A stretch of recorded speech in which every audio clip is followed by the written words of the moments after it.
I know you know both the projects, they're here. And today's episode is going to be about suspension for Project A. It's going to be about the aftermarket suspension that I supply for this car specifically. So what I'm going to do is I'm going to give you a rundown of your options and just contact me and I'll be able to help you out. Okay, so you're going to remove everything so it looks pretty much like this. I also recommend removing the wheel bearing. Is also going to help with shipping the spindle to me.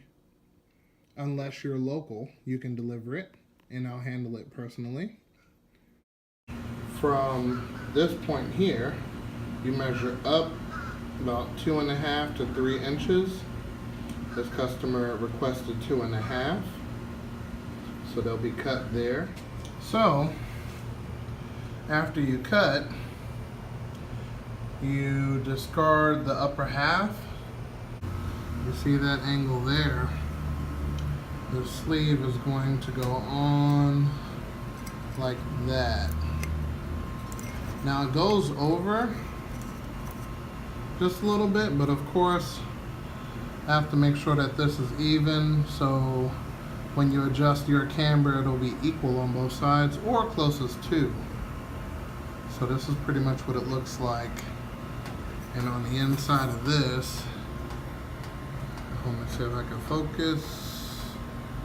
No, not really. It's threaded through and through. So, and this is the finished product before paint. So we kept that angle, of course. This is the left side, so this is the driver's side.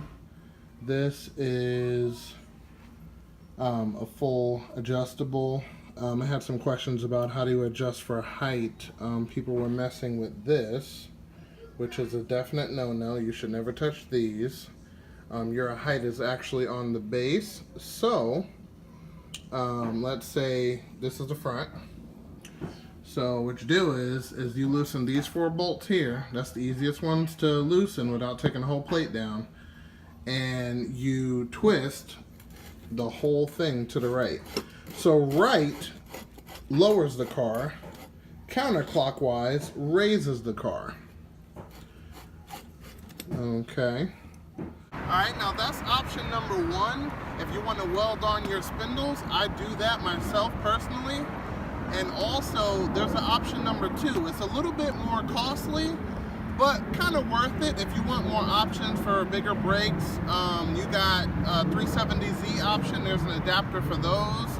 You got CTSV 6-piston calipers. There's an option for that. This is the more expensive option. So basically, only thing I supply is the adapter for the suspension. Everything else you would have to source out yourself. Visa forms, Craigslist, or whatever. But what you're gonna need is the S14 spindle, which I'm gonna show you a picture of it at the end of this video, including all of the pieces. You're gonna need the 300ZX caliper. You're gonna need the 300ZX rotor, and the adapter, the spacer, you're gonna need that for the 300ZX or the S14 because they're both 5-lug. Then you're gonna need the bolts for this item, the caliper, to be shorter. You want them to be 30 millimeters, not anything longer, because then it's gonna hit the rotor. And after that, you're gonna wanna get your lugs, which are 12.1.25. 12.125.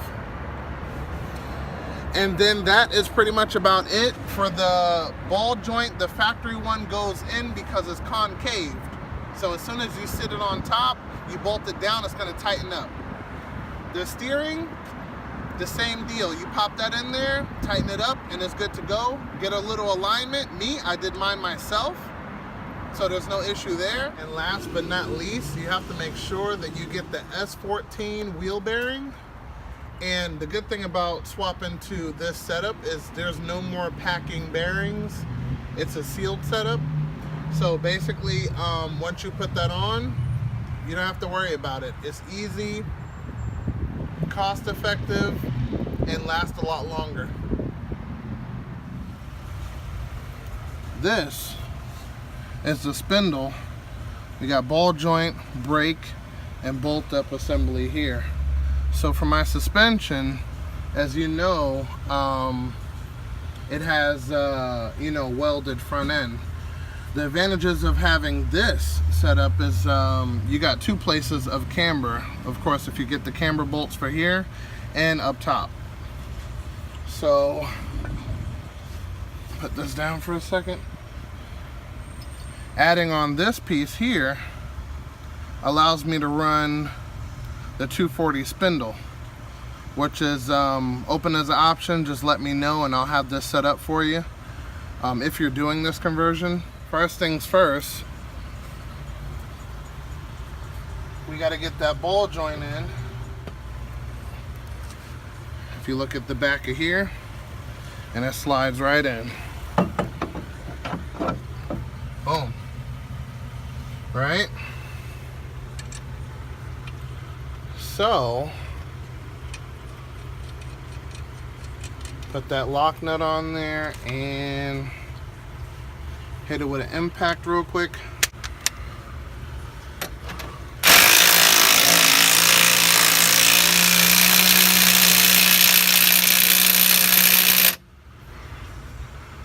Alright, that's good to go. So now, let me tell you something about the 240 setup here. Yes, it's drilled and slotted and all of that good stuff, but the actual studs differ from the original Starion. Starion is 12 by 1.5. 240 is 12 by 1.25, so it's a finer thread here.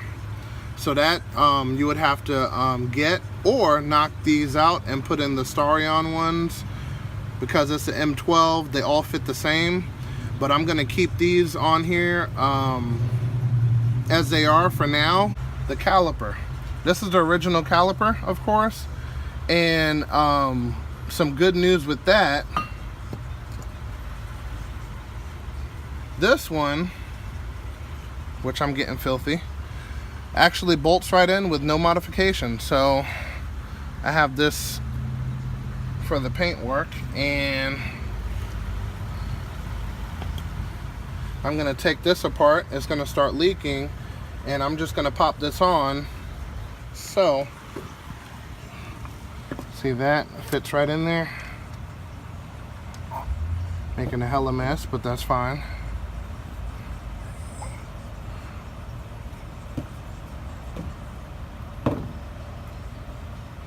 Alright, nice and tight.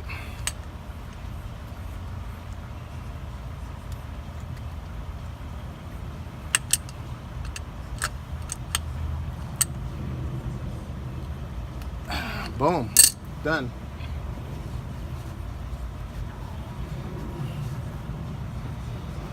Alright, and we're gonna hang this up back here. Alright, so moving on. We're gonna put our attachment on like so, and up top you just give it a little loosening up, and you could spin the whole unit like this, so you don't actually have to you know,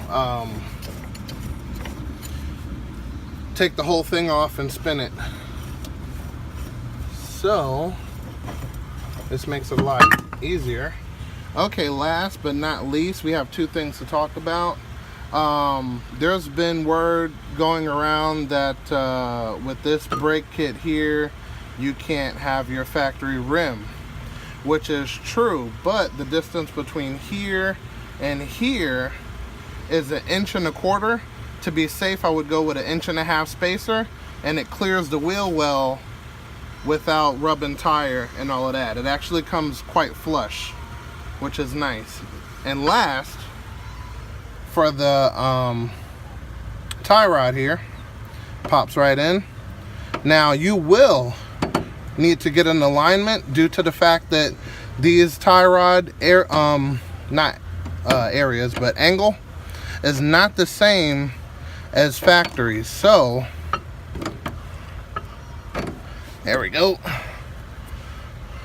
So what you're gonna need to do is actually bring both of them in, like screw it in more, and then it'll straighten out the alignment. And this is the ending result. See, so it's not poking out past the fender, because that was a big spacer. I was worried about that too. And we have hella space between the rotor and rim. And that was 1.25 inches that I used. It was not 1.5 inches. I was assuming worst case it would be 1.5 inches due to, you know, not knowing. And this is like trial and error, because I didn't get any help with this. But it looks perfect. I mean, it clears it all the way through. Hell, you might even be able to do maybe 1 inch. I doubt it, but it's a possibility. And of course, the spacer here depends on what rim you have. This one is actually a 16x7, so if you want to do a factory look without, you know, crossing the fender and all of that, this is your best bet. And this is the finished product. Checking it from the side so you can see the wheel doesn't stick out. The brakes looking good. Rotors, everything's excellent. But thank you guys for watching. Definitely hit the thumbs up, subscribe, and there will be more to come.